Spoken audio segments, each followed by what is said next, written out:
am back. Fresh lipstick, margarita, and more notes.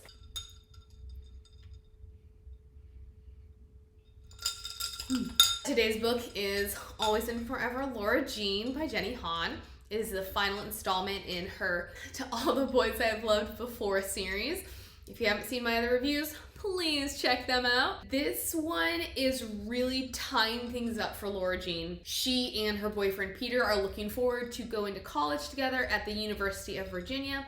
Peter has already been accepted on a lacrosse scholarship, and everyone is confident that Lara Jean is gonna get in, and she's confident but scared. She doesn't want to jinx it, but in the end, she ends up getting rejected. She's devastated, but what she and Peter decide is she'll go to William and Mary for a year, and then she will transfer and she'll be with him, and they will make it work. What ends up happening is she then gets accepted to the University of North Carolina, Chapel Hill. Sorry, that sounded really weird. This causes issues between them because if William and Mary was, an hour or 2 hours away, UNC is 3-ish hours away, and with him on an athletic scholarship, it's just gonna make things really hard. UVA apparently doesn't allow freshmen their cars, which I just cannot fathom. When I was a freshman in college, there was no issue with us having a car, so I don't get it. But in any case, that was just a hurdle that they're gonna have to overcome, because how are they gonna see each other if they have no transportation? I don't know. This is really what's overshadowing the entire novel. And to add to that, upon graduation, her father announces that the woman that he has been dating, Miss Rothschild or Trina, I can't say that, I just can't. They are engaged, and so he says, hey, while we go on our honeymoon, I'm gonna send you girls to Korea because that is where their mother's from. And this stresses Lara Jean out because she already has limited time left with Peter. They're still just trying to make it work. On another note, I mentioned in my last review that everybody is copacetic with the dad dating Miss Rothschild, including Margot. However, when Margot comes home, well, first off, the dad comes to the girls and says, I want to propose to Miss Rothschild. And Margot's just like, I don't know about this. And I thought this was strange. The idea is that she never had the opportunity to witness their relationship the same way that Kitty and Lara Jean have. So it's this next progression in the relationship is difficult for her to swallow. For me, I don't understand why she is so okay in the last book with them dating, but now she doesn't want to see the progression of the relationship. Obviously, it is something that the novel needs, so I will accept it by virtue of that. Han does try to explain it away as, I just thought he would maybe have a long-time girlfriend, but he wouldn't actually get married again. Do with that what you will. For me, because I keep complaining about how underdeveloped Margot is, it didn't sit right.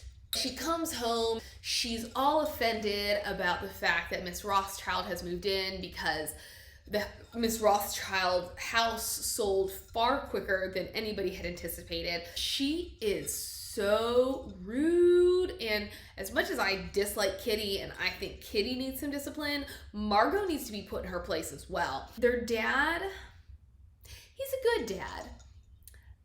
He doesn't seem to be much of a disciplinarian. He does try to have a talk with Margot, but in the end, Margot wins this talk. She and Miss Rothschild come to head over a couple of things, but Margot also brings her boyfriend Ravi over.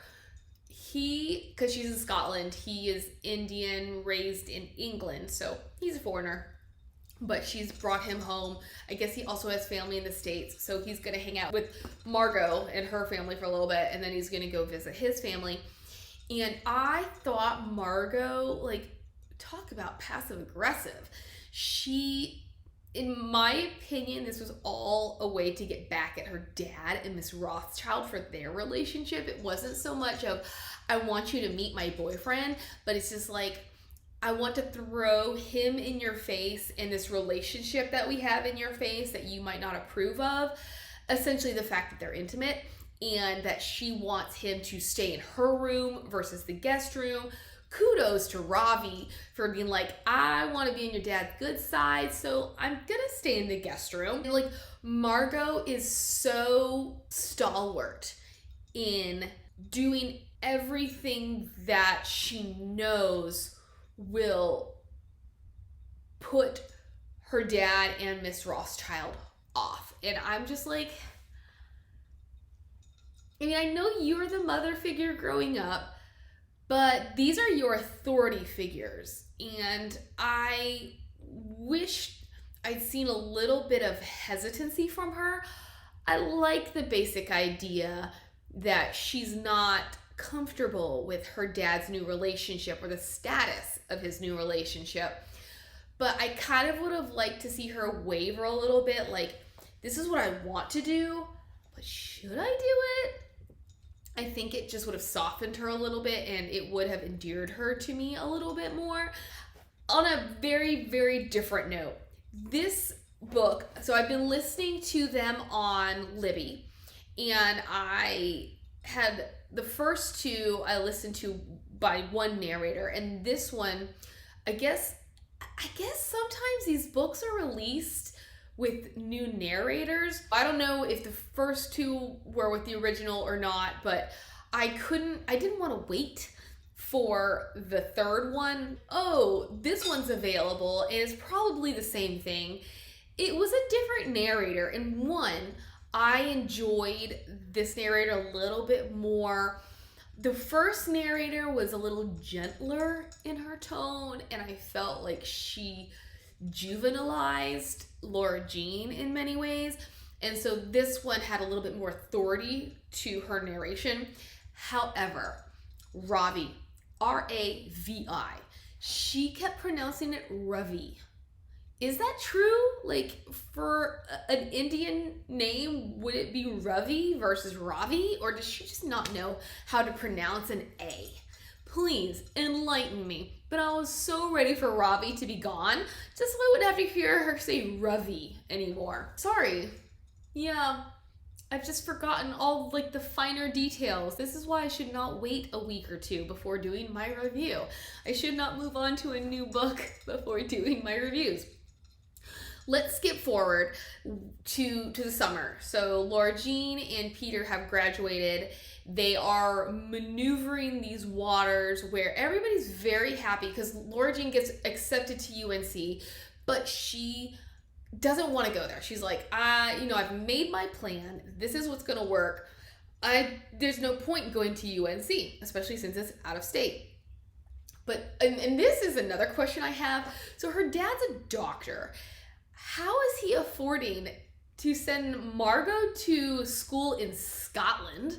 And then he's going to afford even more out-of-state tuition for Lara Jean, except for the fact that Margot will be in her third year of college when Lara Jean goes into school, and then Kitty, who I just want to smack her and put her in timeout. And then they have a really long time before Kitty is going to go to college. But I was just like, how much money does he make? I thought it was interesting how like money kind of wasn't an object for Lara Jean. I guess I'm just jealous because right now for me, money is kind of a point of contention where I need to be saving for something and all I want to do is spend. And now I see this teenage girl just like spending whatever she wants without any seeming problem or hurdle. As I said, she's not going to go to UNC, but her best friend Chris, who I've said it once, I've said it twice, I'm going to say it again. I do not understand why they're best friends. She's a very minor character. She feels like a tool where Han needed a character to push Lara Jean in certain directions. So insert Chris. Chris is like let's just do a last minute road trip to UNC. Like, you need to see the campus. Lara Jean agrees, and they go, and she falls in love with the campus, and she says, yes, this is where I'm gonna go. At this point, it was really nice because it sort of flies under the radar, the fact that Lara Jean has no restrictions. Like, we know she has a curfew, but she does seem to be able to do whatever she wants. And at this point, it's obvious, like, she gets in so much trouble because both of their phones die. Her dad has no idea where she is. She doesn't get home till 3 a.m. And it was nice to finally have that parent figure be like, what were you doing? Where did you go? You scared me half to death. This reminds me, though, let's backtrack a little bit to prom. Lara Jean's birthday was the day after prom, but nobody really seemed to give it any credence. She and Peter have this great time. He becomes prom king, and then they're gonna go to an after party, and he's like, first, let's go to this diner. She's like, I mean, they're gonna have food at the after party, but whatever. And it turns out that he planned a birthday party for her, and all of her friends were there, including Chris, which, again, this was something for me. Chris's plan is to go to Costa Rica and, like, I don't know, build houses or something instead of going to college. But for, like, Lara Jean's birthday, she wasn't even going to go to prom, but Lara Jean convinced her to go to prom. And she was just like, I'm gonna go hang out with, like, my friends from Applebee's. And I was just, it's like, Chris, like, she's not a very good friend. She's not invested in Lara Jean. The only time she tends to pop up are when she needs something. And I don't know. I have a lot of issues with Chris. I don't understand her purpose. But I thought it was just so sweet the way that Peter, because he could be real douchey. Like, he's that popular guy who gets what he wants. Like, in the previous book, with all of the drama surrounding the hot tub video, it seems that he only starts to take issue with it when it affects him versus when it's only affecting her. And so he could be this guy that you're just like, why are you with him? He has no substance. He's just a stereotypical popular jock. But even though he'd been with Genevieve for super, super long, and Lara Jean is not an obvious option for him, he really enjoys her. He likes her. He's a good boyfriend to her. He's very thoughtful. And even in terms of sex, he doesn't push her, which that's kind of the expectation. And that's one of Lara Jean's fears, is that he's not going to be satisfied with her because she's not giving him what Genevieve had given him. So I love the ways that Han endears Peter to the reader, because it could go wrong in so many ways. But back to graduation and UNC. I guess the schools in their area do this thing called Beach Week, where all of the seniors will rent beach houses and they just hang out at the beach for a week. And so Lara Jean and Peter do so. They're having a great time. One time, Peter's house decides to throw a party. They run into John Ambrose McLaren, who Lara Jean had already had a run-in with him. He had called to let her know that Stormy had died, which it was a sad moment. As much as I don't really understand Stormy, like, she again kind of feels contrived, like she's one of those characters just to throw a wrench in the mix or to provide entertainment. She did mean something to Lara Jean, so it was really sad. And Lara Jean gave this really great speech at the funeral, but it's here that we learn that John Ambrose has moved on as well. He has his own girlfriend. They reconnect at the party where he's raiding the fridge, and Peter has gotten into this exercise regime, like trying to get himself ready for lacrosse at UVA, and part of that is like this health drink, which includes carrots. Lara Jean is talking with John Ambrose, and he is eating at least one of Peter's carrots, and Peter has carefully apportioned these carrots so that he has enough for the week. Peter comes across them, and there's obvious tension between him and John Ambrose, if only on Peter's side. Some of his issues stem from the fact that John Ambrose McLaren is eating his carrots. So they have a disagreement. She tries to make amends the next day, and he's not having it. They go to another party, and he's still not having it with her. But she, being the bigger person, which again, I love to see her growth. She has this naivete, but she's a strong woman, and she continues to get stronger with each novel. She is like, I mean, are we okay? What's going on with us? And they do patch things up, and it's here that she decides she's going to sleep with him. He ends up putting a stop to it because he says it doesn't feel right. He doesn't think she's doing it for the right reasons, and that makes things awkward. Not soon long after, they're home, and she gets a phone call from his mom, who I have an issue with because I don't understand her. I don't understand what I'm supposed to think of her or get from her. In the first novel, there's a seed planted that maybe she's not entirely convinced about Lara Jean. And then in the second novel, that idea is strengthened because Lara Jean had broken up with Peter in the previous novel, and the mother, I guess, doesn't forgive Lara Jean for breaking his heart. And now in the third novel, there is still tension between them. But I just kept wondering, is this something that Lara Jean is reading into, or is this really how the mother is? And I wanted more of that. There's also a subplot regarding Peter's father, who, I don't know if he cheated on the mother. In any case, they divorced. Then he starts this whole new family, essentially rejects his old family. Peter has this grudge. Lara Jean runs into him at a lacrosse match, and she feels like he's super genuine in his desire to reconnect with Peter. Peter's not convinced. She gently nudges him into opening his mind. He ends up inviting his dad to his graduation, at which point the dad bows out at the last minute with possibly a valid excuse, but not one that Peter buys. But the mother, I didn't like her. I don't mind a mother who's trying to protect her son, but I felt like she was cold towards Lara Jean without basis.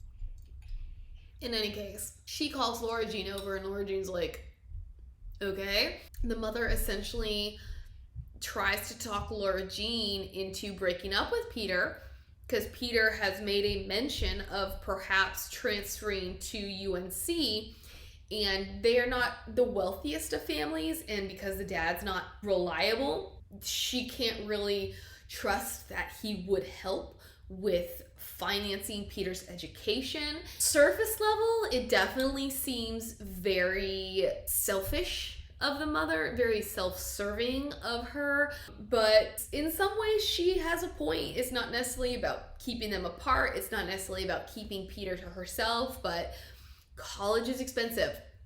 I can totally understand why she wouldn't want Peter to move, and if the reason for him to move is Lara Jean, then if Lara Jean wasn't a factor, then I get it, although it really feels more like she just doesn't like Lara Jean. And this is going to be her excuse to get them to break up. Lara Jean does eventually come to the conclusion that this is what needs to happen.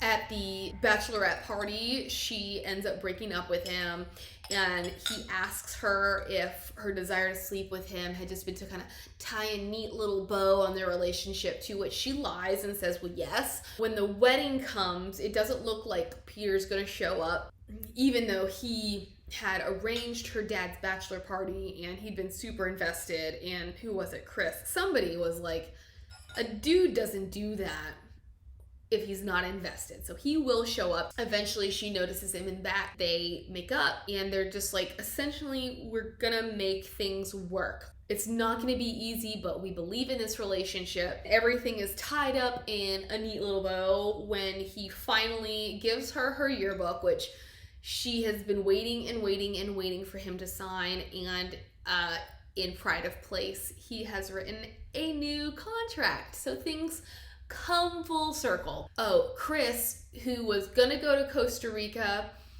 decides, I guess another opportunity in the Dominican Republic has popped up, so she pieces out early, which I was like, that had no fanfare. And again, Chris just comes across as super selfish, and I was like, what is the point of this? Like, why does Chris even need to leave early if there's not going to be a big deal made out of it? It made no sense to me. Chris was a pointless character with a pointless plot line. Yeah, that's it. I did a good job. I hope you think I did a good job. Let me know what you think. I would love a like, a subscribe, a comment, you know, those things to let me know you're out there. And I will see you next week for another book review.